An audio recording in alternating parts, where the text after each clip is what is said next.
Welcome back to Snetterton and the final race of the season in the JMT Monoposto F3 2000 and Classics. Just 7 points separate the top two in the championship for this final race of the season. Ben Cater has 140 points after the first race and Tony Bishop sits on 133. In terms of the grid, it's Tony Bishop who starts this one from pole position once again. This time he's got number 70, Chris Hodgen, alongside for company. Ashley Dibden, race number 1 winner, sits on row number 2, just ahead of David Gillet. And then back on row number 3, the likes of Ben Cater, who is that championship leader. He's got work to do from 5th, just ahead of James Harris in car number 48. Bear in mind as well, Chris Hodgen has an outside shot of trying to gain the championship here in this final race, but he is a distant 13 points. But mathematically, in motorsport, that is still possible for Chris, who starts on the outside of the front row. So everyone assembled, 21 starters for this Monoposto F3 2000 and Classic race over 15 minutes. Final car into place towards the back is Taylor McKeevan, which he now finds his grid slot. And once the 5-second board is held aloft, we'll be ready to go racing. When the red lights go out, we'll see who can make the best of the starts from the front. Red lights now on, and Tony Bishop and Chris Hodgen from the front row. Away we go then, and it's Tony Bishop who makes a fairly good start by the looks of it. And straight away, Chris Hodgen tries to get across to cover his line, but straight away, Ashley Dibden and Ben Cater have gone through into 2nd and 3rd places. So Chris Hodgen not the best of starts whatsoever. He runs slightly wide through Richie's corner and finds himself under attack from David Gillet, who was on the outside of that 2nd row. Down through Wilson Hairpin they go for the first time. See if everyone can make it safely through on this occasion, which I think they have done. We had number 39, David Gamblin, who was off down at Agostini in the first race, but he's managed to get through the first couple of corners with no harm done to his car on this occasion.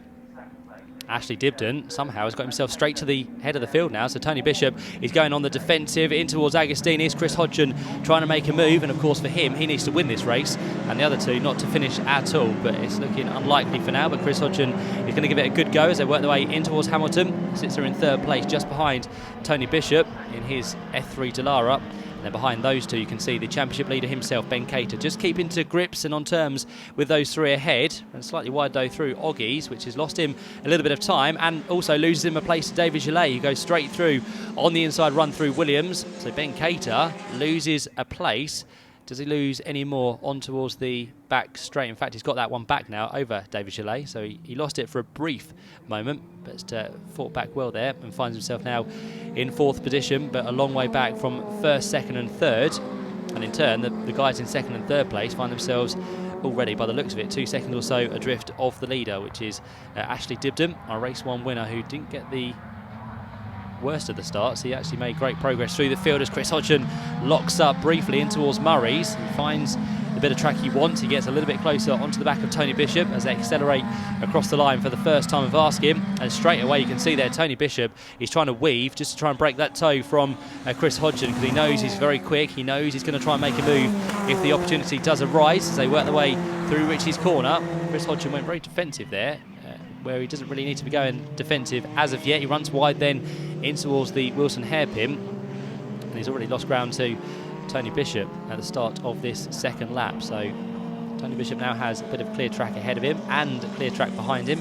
Chris Hodgen can probably see in his mirrors just briefly Ben Cater in the all-black number 82 car, and there is David Gillet, who sits in 5th position. And again, the top 5 have broke away from everybody else. You've got number 87 down in 6th place, which is Hayden Edmonds. Good race from him in race number 1. He was having a fantastic battle this time round in that Formula Renault. Finds himself a little bit higher up the order. And then behind him, you've got the number 5 car of Russ Giles, who in fact, we can see now, and of course was a challenger to Hayden Edmonds in that first race. But for Russ this time round, he's got someone else to try and defend from. It's number 48 in this race, James Harris, who again hasn't had the best of the starts, although he gets side by side with Russ Giles on towards the right-hander at Williams, almost interlocking wheels there, but somehow they managed to avoid it. So Russ Giles sits there still in 7th place. And then behind him, James Harris in car number 48 sits in 8th position, but they are very, very close, and a cracking battle to watch out for over the next 10 minutes or so. There goes our next 2 challengers, a little bit higher up the order at the minute. That's in 4th and 5th place. Ben Cater still with David Gillet, and to be fair to David Gillet, he's keeping right onto the tail of Ben Cater and may be able to get him his way through before too much longer. There we can see 2 further runners a little bit further down the field. That is Mike Hatton in car number 36 by the looks of it, and he's being chased all the while by number 96, Taylor McKeevan. He started plumb last on the grid, but he's made up good ground over a few people around him. So Taylor McKeevan working his way through the pack as we look a little bit further up the field once more. And this is going to be a couple of our Formula Renault cars in the mix here, and a few others behind as well, trying to get a little bit leery with each other. That's Kevin Otway under pressure there from number 77, trying to go down the inside line there. Nigel Davers, who again has lost places off the starting grid and is starting to languish outside the top 10 now. So Nigel is there just ahead of Kevin Otway. Two stalwarts of Monoposto Racing continue to have the fights within this race as well. There is number 89, James Drew Williams. Good start for him. Now challenging the back of James Harris. In towards the left-hander Agostini they go. Just up the road you can see Russ Giles, but they're not going to challenge him just yet. As down the inside line goes James Drew Williams. And on the fight back here is going to be trying to get to the inside at Hamilton, James Harris. But again, the slightly quicker car of James Drew Williams now goes through, and that will jump him up the order. Still inside the top 10. 8th place for now for James. And watch out for the next one in the line here, getting quicker and quicker. That is going to be the number 84 car. And that's going to be Jackie Liu again, back to her challenger from the first race. So Jackie Liu and James Harris reunited in race number 2. There is number 36, which looks like he's just had a slight mistake there. Mike Hatton kicking up the dust through Hamilton. But again, back on his way, and finds himself not quite last, just ahead of the final runner at the minute, which is number 74. That's Marcus Sheard. Here we can see two further cars having a good battle. That's Matt Jordan in car number 99, running with the Fern Racing livery. Of course, Jeff Fern, another man who races within Monoposto, not this class, but he is out there in the Mono class. But for now, Matt Jordan is all over the back of Terry Clark here. So these two working their way down towards Murray's for another occasion. And this is for 12th and 13th places at the minute as they work their way up towards the line, back towards the middle part of this race between number 84, Jackie Liu, not making too much inroads into James Harris for now, but James Harris has got another job to try and do in terms of catching up with that man there, which is still James Drew Williams. Looks like these three are gradually catching these two as well. Russ Giles in car number 5, the all-white machine, the Dallara from 1998. And then just up the road from them is number 87, Hayden Edmonds in the Formula Renault. So that's a 5 or 6 way train that's starting to emerge as well. Here comes Matt Jordan. He's now onto the tail of, I think that's still Terry Clark in car number 32. And then just up the road from them at the minute, watch out for number 39, which is David Gamblin.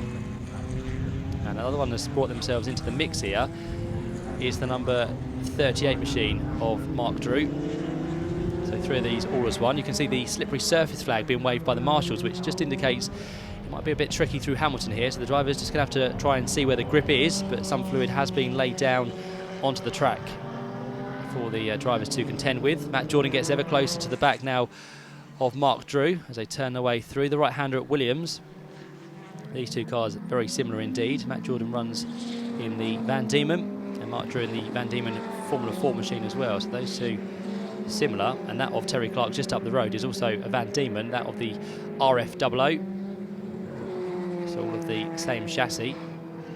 Working our way through Brundle and Nelson. Just wondering if it's getting a little bit wet on track as well. If there's a few spots of rain starting to fall. I think that's just where the line has been encroached over the last few races. Into retirement as well there, by the looks of it, is number 74, which is Marcus Sheard, who's running down the end of the top 20, but he's now off the track and take no further part in this race. Battle starting to emerge here though between Russ Giles and the ever quicker, by the looks of it, James Drew Williams, who has now clawed himself onto the back of Russ as they work their way through the Wilson hairpin. The gap is down to, well, it was a couple of seconds across the line, but already James has brought that down even further over the course of this last lap. So through Palmer they go. What can James Drew Williams do about Russ Giles? Can he make a move down towards Agostini? I'm sure he's going to have a look for one. The door will be left open by Russ, but no chance for James to go through as of yet. Just up the road from them, by the way, is still Hayden Edmonds, who sits there running well in 6th position. And here comes James now for the inside line at Howerton, which is very, very brave. There was a lock-up as well at the same time, so James, I think, pretty much knew that wasn't going to happen. So at the last possible moment, he backs out of it and lets Russ Giles continue on his way for now. inside the top 8 places they are. These two as well just inside the top 10. 284 there, which is Jackie Liu. Get a little bit closer to James Harris as they work their way on towards the back straight once more. And this is a bit deja vu, because just like race number 1, Tony Bishop has managed to close in on Ashley Dibden now, so the gap is down and down. We sit at what's going to be just a few tenths of a second by the looks of it. So Tony Bishop across the line that time, 7/10 of a second between the top 2. So Tony Bishop now is in with a fighting chance of trying to win this race and of course take the championship. At the same time, he runs very wide though to the edge of Richie's corner. He kicks up the dirt as well, and that's compromised him. Tony Bishop has made a mistake. He's flung the car off the track and he was trying a little bit too hard there. He'd got closer and closer to the back of Ashley Dibden, but it's all gone horribly wrong for Tony Bishop. Thankfully, he will rejoin the race, but it'll be a long, long way down from where he needs to be, and I think that's the championship gone in a flash as well there. What a shame for Tony Bishop. He'll rejoin the track, and we'll kind of get an idea of where he will rejoin next time through, but it will promote, I'm sure, up into second place the number 70 machine of Chris Hodgson. Will Chris have a chance of catching Tony Bishop for second in the championship? That could be the next equation. Now that Tony Bishop is out of a chance of catching the championship leader, can second and third change before this final race of the season comes to a close? We'll have to wait and see. But definitely Chris Hodgson out into second and possibly through into third has gone Ben Cater. But we'll work out where Tony Bishop has fallen to. This is still the fight with inside the top 10, which involves Jackie Liu. You've got James Harris and also the number 5 car up there as well, Russ Giles. So those three run line astern through Hamilton. And just ahead of them, the man who made up the place a few laps ago, number 89, which is James Drew Williams. But since getting past Russ Giles, you can already see he's opened up a nice healthy lead in that battle. So on towards the back straight they go once more. The Formula Renault there of Jackie Liu just running slightly wide. The barge board underneath just being kicked up. And in fact, a move possibly to be made here to the inside of James Harris as they work their way in towards Brundle. They'll flick right then through the Nelson part of the S's. And all the time trying to get ever closer to the back of Russ Giles. They turn their way in towards the bomb hole. Can Jackie Liu get past? Can James Harris get past as well? Can they both, in fact, get past Russ Giles in this fight as they work their way through Coram Curve once more? A squeal of tyres as they work their way in towards Murray's, and in doing so there's a bit of smoke that emanates as well from one of those cars. And that could have been James Drew Williams, who just got a little bit leery. And there are spots of rain now starting to fall on our cameras, so is that going to make the track a little bit more trickier?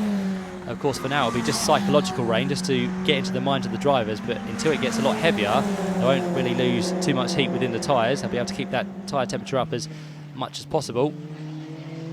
By the looks of it, there's only going to be a few laps left within this 15-minute race. As running deep there was number 48, which is James Harris. Tries to push Russ Giles wide there in the process.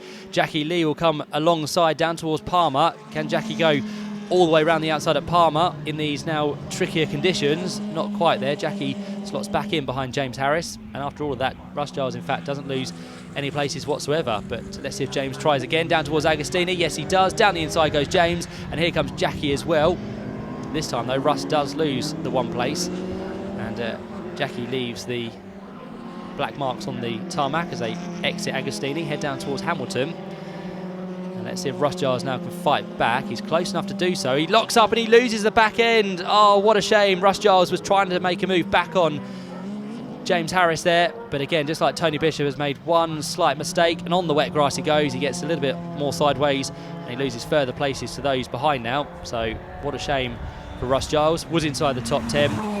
Drop himself down to around about 12th or 13th place at the end of this next lap.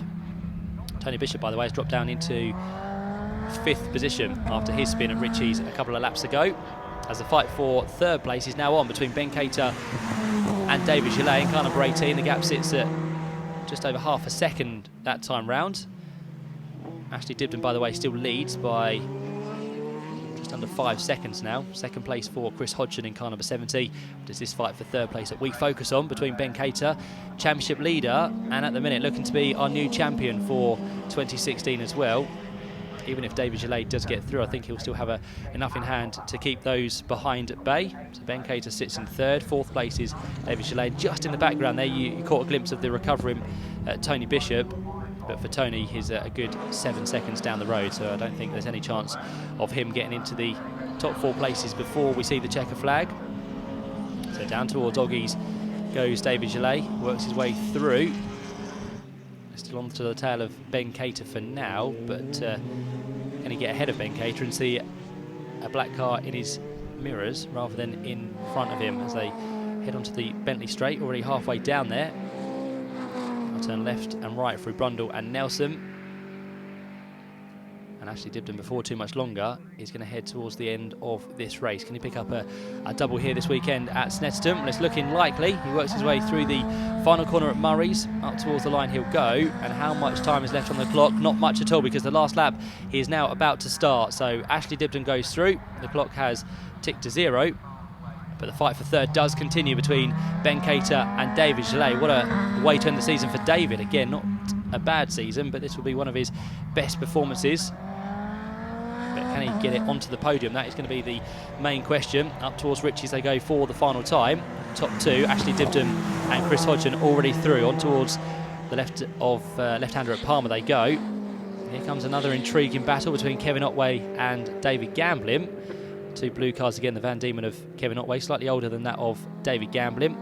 And then just behind them, having a quick glimpse there, was number 36. That's the car of Mike Hatton, who is just out of the equation for now by the looks of it, but he'll try his best as he works his way through the final couple of corners, and this battle will head on to their last lap as well.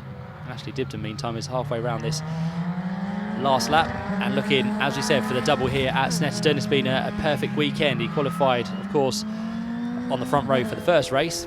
He started third for this race. He's had to work a little bit harder, and Kevin Otway is possibly slowing, or is he just waving through the number 39 car of David Gamblin? I think he is. He knows he hasn't got really the pace to hold David Gamblin at bay, so through he goes onto that last lap, and here through the last couple of corners is about to come Ashley Dibden in car number 94. It's going to be the double here at Snetterton to round out the JMT Monoposto F3 2000 Classic season. Ashley Dibden takes his second victory of the weekend here at Snetterton. He comes through and wins by 1.9 seconds in the end. You can see Chris Hodgson just crossing the line behind him in a very close second place, and then up towards the line in third place it's going to be Ben Cater just about, and of course with that he'll gain the F3 class championship as well. So Ben Cater comes through in third place. Fourth place behind him, again gave him a good run for his money towards the end there, is David Gillet, and then behind the top four, the man who unfortunately lost it and chucked away the F3 Class Cup Championship was Tony Bishop in car number 13. And this has been a great scrap as well. Again, within Monoposto, some great racing to look forward to. Hayden Edmonds, it will just come through in what's going to be 6th place. And he'll be chased hard to the line by James Drew Williams, who made progress from where he started on the grid. So up towards the line he goes. And then to round out the rest of the runners behind them, we'll have in 8th position very shortly Jackie Liu. Mike Hatton will then finish in 9th position, and David Gamblin is the final man home inside the top 10. But well done to the winner of the race. Double here this weekend at Snetterton. Ashley Dibden will make his way to the podium very, very shortly, joined by Chris Hodgson after a sterling drive, and that man there in third place, and of course the F3 class champion for this year, Ben Cater, who very quickly picks up the bottle of bubbly. He's ready to spray that, but before that he'll give a quick handshake to Chris Hodgson, coming home in second place. Quick kiss from the Monoposto organisers, and then to the top step of the podium to take the double at Snetterton is Ashley Dibden. And of course the man alongside him is of course that of Ben Cater, who is our F3 class champion for 2016. In terms of the 2000 class, it was Kevin Otway who wrapped that up before the weekend, and our classic champion for 2016 in Monoposto is Robin Dorr. That ends another great season within the JMT Monoposto F3 2000 and Classics. We look forward to much of the same next year.